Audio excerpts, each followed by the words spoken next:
ఎప్పుడు మొదలైందో తెలుపగల తేదీ ఏదో గుర్తించేందుకు వీలుందా? ప్రణయం ఎవరి హృదయంలో ఎప్పుడు ఉదయిస్తుందో గమనించే సమయం ఉంటుందా? ప్రేమంటే ఏమంటే చెప్పేసి ఏ మాటుంటే ఆ మాటకి తెలిసేనా ప్రేమంటే?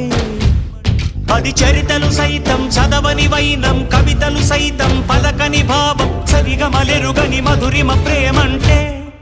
దరిదాటి ఉరకలు వేసే ఏ నదికైనా తెలిసిందా తనలో ఈ ఉరవడి పెంచిన తొలిచిన కేదంటే? సిరిపై రై ఎగిరే వరకు చేనుకు మాత్రం తెలిసిందా తనలో కనిపించే కళలకు తొలి పిలిపేదంటే?